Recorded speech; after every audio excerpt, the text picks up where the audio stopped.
It is Monday, July 14th, and President Trump making his major Ukraine-Russia announcement, unveiling a NATO weapons deal without U.S. funding, saying we'll be sending weapons, but they're going to be paying. The U.S. will not be making any further payments. Also giving Vladimir Putin 50 days. You have 50 days, Vladimir, to come to your senses or all heck breaks loose. We'll show you that. Also, the auto pen scandal ramping up. The DOJ is investigating this. You won't believe what they had Joe Biden do yesterday. Just unbelievable. And more stories as well from around the country, including a major update about Epstein from Ghislaine Maxwell herself. In a nutshell, we're going to make top-of-the-line weapons, and they'll be sent to NATO.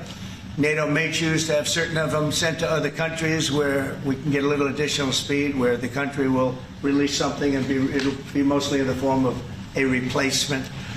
And I'd like to have Mark, and again, just a highly respected, pretty young guy for having had the career that he's had, because he had an amazing career before going to NATO. So President Trump making the major Russia announcement this morning while meeting with NATO Chief Mark Rutte in the Oval Office, announcing weapon shipments to Ukraine will continue, but via a NATO weapons deal they just signed. No U.S. funding. Instead, U.S. defense contractors will manufacture the weapons and sell them directly to NATO. NATO will then either sell them or gift them to Ukraine. This was teased for days as a major announcement on Ukraine-Russia. If this is it, then it's much better than what we were hearing yesterday. Senator Lindsey Graham hinted to stay tuned for Trump's announcement this morning that we may see Trump sign off on using Russia's $300 billion in seized assets that are just sitting in dollars. Use that money, he said, to pay for Ukraine's defense, which would have been a terrible decision. Once again, though, Lindsey Graham was wrong. Likewise, Axios yesterday reporting that this new weapons package included long-range missiles capable of attacking deep inside Russia, to include Moscow, they said. Instead, what happened? Trump announces this NATO deal, which includes mostly defensive weapons, and gives Putin his final warning. Trump saying, Russia, you have 50 days to come to your senses. If no peace deal is reached in 50 days, we'll be rolling out a sanctions package unlike anyone's ever seen. Watch.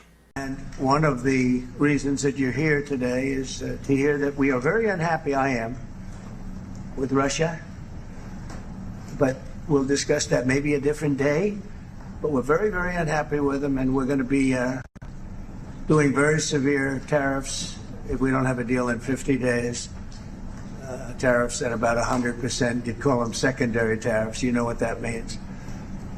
But today we're going to talk about something else. And as you know, we've spent $350 billion approximately on this war with Russia and Ukraine. And would like to see it end. It wasn't my war. It was Biden's war. It's not my war. I'm trying to get you out of it. And we want to see it end.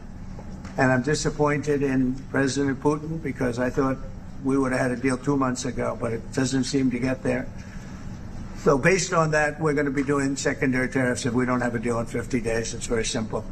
And they'll be at 100%. And that's the way it is. That can be more simple. It's just the way it is. I hope we don't have to do it. So look, we know Trump wants to end this war. It's been over 3 years and 4 months to be exact, since Russia invaded Ukraine. 3 years and over $300 billion in U.S. tax dollars spent, and almost 500,000 people dead because of this war. That's the official estimate. It stands around 500,000 people. That's military personnel and civilians combined. And Trump wants to just walk away. He said that numerous times. He campaigned on ending this war, but this isn't your typical conflict. So many interests are at play, and he is being pressured from all sides to keep it going. We even saw this last week. Trump was still deciding if he'd greenlight more U.S. weapons to Ukraine. Watch his CIA director's face. Watch John Radcliffe here. And we like John Radcliffe. But he's the CIA director now. He's in it. And his face says it all. Smirking and exhaling in relief. A giant sigh of relief comes over his face as Trump goes along with the plan. Roll the tape. Are you planning to send more weapons to Ukraine? We're going to send some more weapons. We have to. They have to be able to defend themselves. They're getting hit very hard now. They're getting hit very hard. We're going to have to send more weapons. Your defensive weapons, primarily, but they're getting hit very, very hard.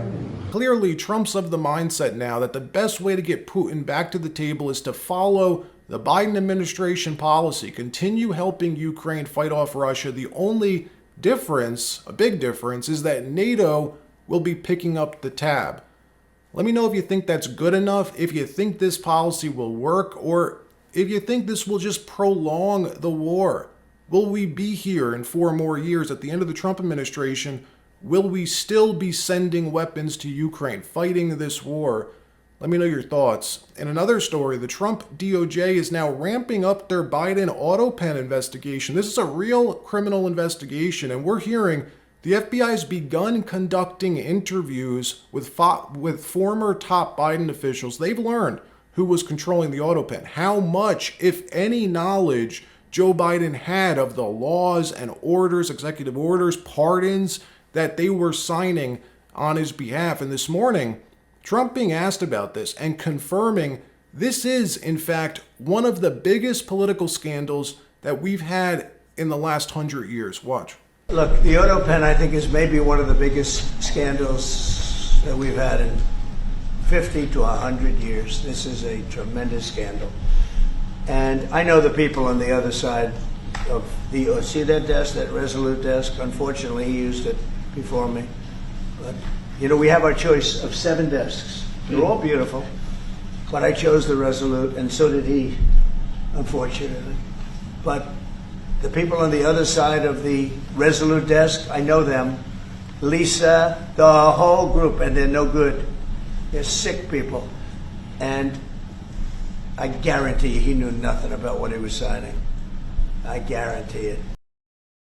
And we know they're getting nervous. These Biden handlers getting very nervous. We know that because yesterday they wheeled former President Biden out to put him on the record one last time before it's too late. Joe Biden is not a healthy man. He's got stage 4 cancer. He's dying.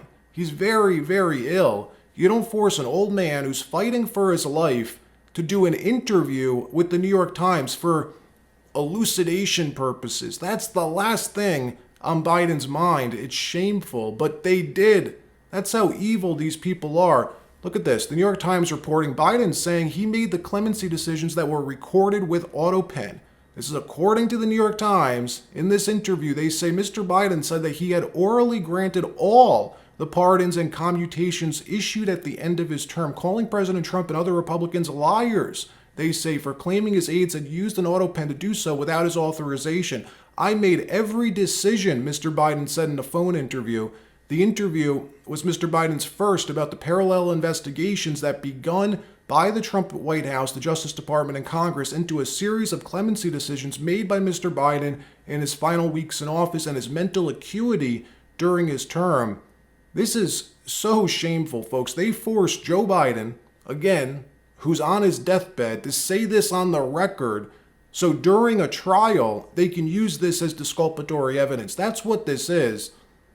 I don't think it's going to work, though. Apparently, there's a ton of evidence that shows Biden had no clue specifically about the pardons for Anthony Fauci and Adam Schiff, that 5 days went by without him even knowing that Fauci and Schiff were already pardoned.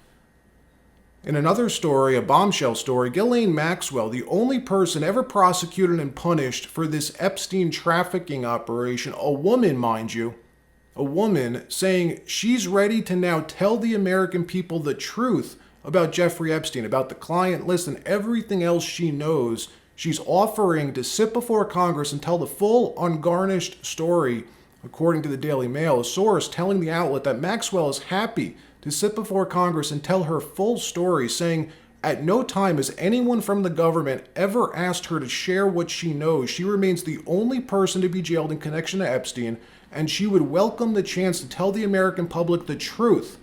Here she was in 2023. This is after Epstein's death, when she says she's positive. She believes he was murdered. Watch. No, he didn't. I don't believe he did. I believe that he was murdered. Well, shocked. And I wondered how it had happened.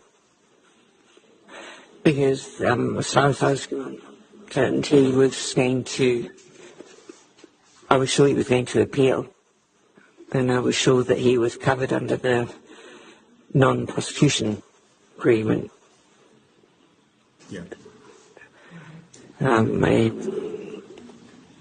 But I wasn't in the indictment. So I wasn't mentioned. I wasn't even one of the co-conspirators. I believe that he was murdered. Let me know what you think. Will Congress take her up on this? Would they ever let that happen? I don't think so. But what's wild is if this is true, that nobody from the FBI or government has ever questioned her about the larger story here, that she was the only person ever arrested, and just for those specific cases of procuring girls. Why? That tells you the FBI never investigated the trafficking ring. If they did, wouldn't they go to her first? Wouldn't she be the person to ask about the larger story, what really was going on here? Go to Ghislaine Maxwell, get the full story. I don't know. At the moment, the Trump administration is sticking to their guns, refusing to release any additional material on this case. Very, very unfortunate. All right, that wraps up this episode. Like, subscribe. We'll see you next time.